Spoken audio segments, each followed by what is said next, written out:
ಗುರುಜಿ, ನೀವು ಅವಾಗ್ಲಿಂದ ಹೇಳ್ತಾನೆ ಇದ್ದೀರಾ ಗ್ರಹಕ್ಕೆ ಅನುಗುಣವಾಗಿ ಯಾವ ವೃಕ್ಷ ಅಂತ ಹೇಳ್ತೀನಿ ಅಂತ. ಖಂಡಿತ ಎಲ್ಲರೂ ರೆಡಿಯಾಗಿ ಮಾಡ್ಕೊಂಡಿದ್ದೀರಾ? ನೀವೆಲ್ಲ ರೆಡಿ ಮಾಡ್ಕೊಳ್ಳೋಕೆ ಅವಕಾಶವನ್ನು ಮಾಡಿಕೊಡ್ತಕ್ಕಂಥ ವಿಚಾರ. ನಮ್ಮ ಸೂರ್ಯಾಯ ಚಂದ್ರಾಯ ಮಂಗಳಾಯ ಬುಧಾಯ ಚ ಗುರು ಶುಕ್ರ ಶನಿ ಬೆಶ್ಚ ರಾಹುವೇ ಕೇತುವೆ ನಮಃ ಅಂತ ಈ ಸ್ಮರಣೆಯನ್ನು ಪ್ರತಿದಿನ ಮಾಡಬೇಕು. ಅದಾದಮೇಲೆ ನೀವೆಲ್ಲ ಏನು ಅಂದರೆ ಈ ನವಗ್ರಹ ಸ್ತೋತ್ರವನ್ನು ಹೇಳ್ಕೊಳ್ತಕ್ಕಂಥ ವಿಚಾರವನ್ನು ಎಷ್ಟೋ ಜನ ಮರ್ತು ಹೋಗಿದ್ರೆ. ಜೀವನದಲ್ಲಿ ಗಣಪತಿ ಒಂದು ಸ್ಮರಣೆ ಪ್ರತಿದಿನ ಇರಬೇಕು. ಅದೇ ರೀತಿಯಾಗಿ ನವಗ್ರಹ ಪೀಡಾ ಪರಿಹಾರ ಸ್ತೋತ್ರ ಶುಭ ಸ್ತೋತ್ರವನ್ನು ಹೇಳ್ಕೊಳ್ಳೇಬೇಕು. ಅದಕ್ಕೆ ಇಂಥ ಒಂದು ಎರಡೂ ಶ್ಲೋಕಗಳನ್ನ ಪ್ರತಿದಿನ ನೀವು ಹೇಳ್ಕೊಂಡ್ರೇನೆ ನವಗ್ರಹ ಪೀಡಾ ಪರಿಹಾರವಾಗೋದು.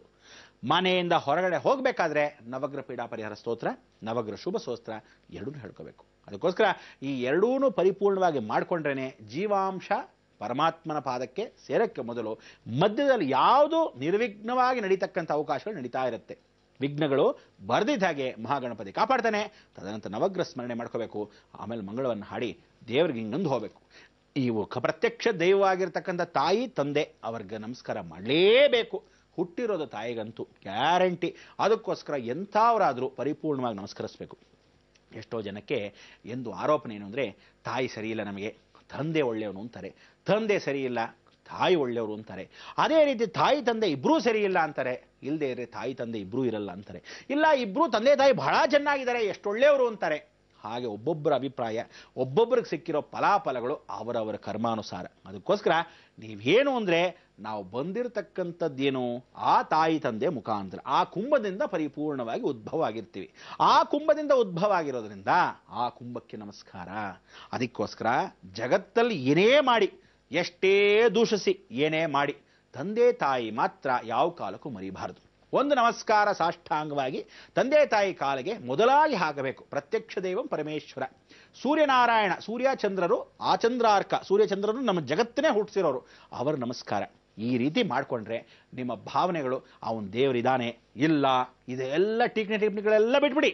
ಇಷ್ಟನ್ನಾದರೂ ನಮಸ್ಕಾರ ಮಾಡಿಕೊಂಡು ಆ ನಮಸ್ಕಾರಕ್ಕೆ ಪರಿಪೂರ್ಣವಾದ ಫಲ ಸಿಗುತ್ತೆ. ಅದಾದ ಮೇಲೆ ಮನೆಗೆ ನೆರಳು ಕೊಡಲೇಬೇಕು. ಈ ಮನೆಗೆ ನೆರಳು ನೀವು ಏನೇ ಮಾಡಿ, ಎಷ್ಟೇ ಮಾಡಿ, ಎಂಥ ಮನೆ ಆದರೂ ಕಟ್ಟಿ, ಸ್ವಲ್ಪನಾದರೂ ಮರ ಉಪಯೋಗಿಸ್ಕೊಂತೀವಿ. ಅಂದ್ರೇನೋ ಬಾಗಿಲು ವಾಸ್ಕಲ್ಗೆ ಹಾಕೋದಕ್ಕಾದ್ರೂ ಮರ ಉಪಯೋಗಿಸ್ತೀವಿ, ಮೇಲ್ಗಡೆ ಸೀಲಿಂಗ್ ಹಾಕೋಕೆ ಮರ ಉಪಯೋಗಿಸ್ಕೊಂತೀವಿ. ಪ್ರತಿಯೊಂದಕ್ಕೂ ಮರ ಬೇಕು ನೋಡಿ. ಇಲ್ಲದೇ ಇದ್ರೆ ಯಾವ ಕಾಲಕ್ಕೂ ಪ್ರಯೋಜನವಿಲ್ಲ. ಆ ಮರ ಅನ್ನೋದು ವೃಕ್ಷ. ಎಷ್ಟು ವೃಕ್ಷಗಳು ನಮಗೋಸ್ಕರ ಇವತ್ತಿನ ದಿವಸ ಉಸಿರಾಡ್ತಾ ಇದ್ದೀವಿ. ಆ ಉಸಿರಾಟದಲ್ಲಿ ಎಲ್ಲವೂ ಭಗವಂತ ನಿಷ್ಠೆ. ಆ ನಿಷ್ಠೆಯಲ್ಲಿ ಏನು ಮಾಡ್ತೀವಿ, ನಾವು ಬಿಟ್ಟಿರ್ತಕ್ಕಂಥ ಕೆಟ್ಟ ಗಾಳಿನೆಲ್ಲ ಯಾರು ಸ್ವೀಕರಿಸ್ತಾರೆ? ಪಾಪ ಆ ಮರ ಸ್ವೀಕರಿಸ್ತದೆ. ಆದರೆ ಆ ಮರ ಕೊಡ್ತಾ ಇರೋ ಸುಗಂಧ ಪರಿಮಳವಾಗಿರ್ತಕ್ಕಂಥ ಆ ಒಂದು ದೈವ ತತ್ವ ನಾವು ಉಸಿರಾಡ್ತಾ ಇದ್ದೀವಿ. ಅಂದರೆ ಆಕ್ಸಿಜನ್ ಎಲ್ಲ ಕೊಡೋದು ಆ ಮರ ವೃಕ್ಷಗಳು. ಇದನ್ನು ಇವತ್ತಿನ ದಿವಸ ಏನು ಮಾಡ್ತಾ ಇದ್ದಾರೆ, ಎಲ್ಲ ಮುರಿದು ಹಾಕ್ತಾ ಇದ್ದಾರೆ. ನಾನು ಹೇಳೋದು ನೆಸೆಸಿಟಿ ಇರೋ ಜಾಗದಲ್ಲಿ ಮುರಿದು ಹಾಕಿ, ಬೇಡ ಅಂದಿಲ್ಲ. ಅನ್ನೆಸರಿಯಾಗಿ ಮರ ಮುರಿಬೇಕು ಅನ್ನೋ ಸಾಕ್ಷಿದಿಲ್ಲ. ಎಷ್ಟು ಮರವನ್ನ ಕಡಿತಾರೆ, ಕೆಟ್ಟದಕ್ಕೋಸ್ಕರ ಕಡಿತಾರೋ, ಆಶ್ರಯ ಕೊಡೋ ಮರ ಕೆಟ್ಟದಕ್ಕೋಸ್ಕರ ಕಡಿತಾರೋ, ಖಂಡಿತ ಅವರು ಕೊನೆ ಕಾಲಕ್ಕೆ ಅನುಭವಿಸೋದು ಜೀವನ ಪರ್ಯಂತ ಅನುಭವಿಸ್ತಾರೆ. ಅದಕ್ಕಂತೂ ಗ್ಯಾರಂಟಿ. ಅದಕ್ಕೋಸ್ಕರ ಆ ಭಗವಂತ ನಿಷ್ಠೆಯಲ್ಲಿ ಎಷ್ಟು ಕಷ್ಟ.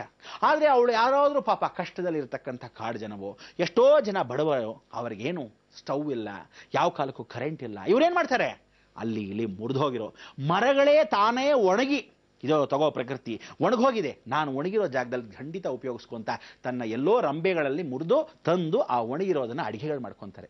ಅಗ್ನಿ ಪರಿಪೂರ್ಣವಾಗಿ ಸಹಕರಿಸ್ತಾನೆ.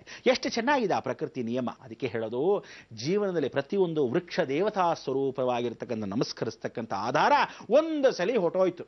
ಸ್ವಲ್ಪ ಫ್ಲ್ಯಾಶ್ ಬ್ಯಾಕ್ ಆಗಲ್ಲ, ಫ್ಯೂಚರ್ಗೆ ಹೋಗಿ ನೋಡಿ. ಜಗತ್ತಲ್ಲಿ ಏನೂ ಕಾಣ್ತಾ ಇಲ್ಲ, ಮರ ಗಿಡ ಏನೋ ಕಾಣ್ತಿಲ್ಲ, ಬರೀ ಬಿಲ್ಡಿಂಗ್. ಏನು ಉಸಿರಾಡ್ತೀರಾ? ಬಾಬಾ ಅಂತ ಭಯಪಡ್ಕೋಬೇಕು, ಖಂಡಿತ ಸಿಗಲ್ಲ. ಒಂದು ಚೂರು ಇವತ್ತಿನ ದಿವಸ ಉಸಿರಾಡಕ್ಕೆ ಆಕ್ಸಿಜನ್ ಏನಿದೆ ಅದಕ್ಕೂ ಏನಾದರೂ ಒಂದು ಪರಿಪೂರ್ಣವಾಗಿರ್ತಕ್ಕಂಥ ಹುಡುಕ್ಬಿಟ್ಟಿದ್ದಾರೆ ಜನಗಳು. ಏನು ಹುಡುಕಿದ್ದಾರೆ? ಒಂದು ರೂಮ್ ಅಂತೆ, ಆ ರೂಮಲ್ಲಿ ದುಡ್ಡು ಕೊಡ್ಬೇಕಂತ ₹500 ಹೋಗಿ ಆಕ್ಸಿಜನ್ ಉಸಿರಾಡಬೇಕು. ನೋಡಿದ್ರ ಎಂಥ ಪ್ರಕೃತಿ. ಅದಕ್ಕೋಸ್ಕರ ಹೇಳೋದು, ಜೀವನದಲ್ಲಿ ಎಲ್ರಿಗೂ ಎಲ್ಲ ಕಳ್ಕೊಂಡ್ಬಿಟ್ಟಿದೆ.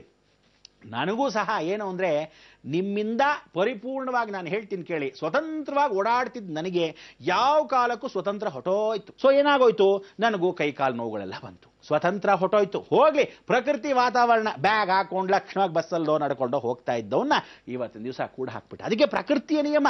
ಅದಕ್ಕೆ ನಾನು ಏನು ಮಾಡ್ತೀನಿ ಗೊತ್ತಾ, ಆಶ್ರಮಕ್ಕೆ ಹೊಟ್ಟೋಗ್ತೀನಿ, ರಾಮ ಕೃಷ್ಣ ಅಂತ ಇರ್ತೀನಿ. ಸಾಕಪ್ಪ ಈ ಪ್ರಪಂಚದ ಸಾವಾಸ ಅಂತ. ಏನಂತೀರಾ? ಆ ಪ್ರಪಂಚದ ಸಾವಾಸ ಪರಿಪೂರ್ಣವಾಗಿ ನೀವುಗಳು ಅನುಭವಿಸಬೇಕಾದ್ರೆ ಪ್ರತಿಯೊಬ್ಬ ಮನುಷ್ಯನು ಇವತ್ತಿನ ದಿವಸ ಎಲ್ಲರೂ ಪ್ರಕೃತಿಯನ್ನು ಯಾವ ಕಾಲಕ್ಕೂ ಗೌರವಿಸ್ತಿರೋ ಖಂಡಿತ ಅದು ನಮಗೆ ಕಾಪಾಡುತ್ತೆ. ಎಷ್ಟು ಕಡೆ ಎಲ್ಲೆಲ್ಲ ಹೊಡೆದಾಗ್ತಿದಿರೋ ಅದಕ್ಕೆ ಏನು ಮಾಡುತ್ತೆ, ತನಗೂ ಕೋಪ ಬರುತ್ತೆ. ಯಾವಾಗ ಬೊಗ್ಸ್ ಹೊಡೆಯುತ್ತೋ, ಯಾವ ಕಾಲಕ್ಕೆ ಜಾಡ್ಸೋದಿಯತ್ತೋ ಭಗವಂತನಿಗೆ ಗೊತ್ತು. ಏನಂತೀರಾ? ಅದಕ್ಕೆಲ್ಲ ಪರಿಹಾರ ನಿಮಗೆ ನೀವೇ, ನಮಗೆ ನಾವೇ. ಆ ಸಾಟಿಯನ್ನು ಭಗವಂತನಿಗೆ ಬಿಟ್ಬಿಡ್ಬೇಕು. ಏನಂತೀರಾ?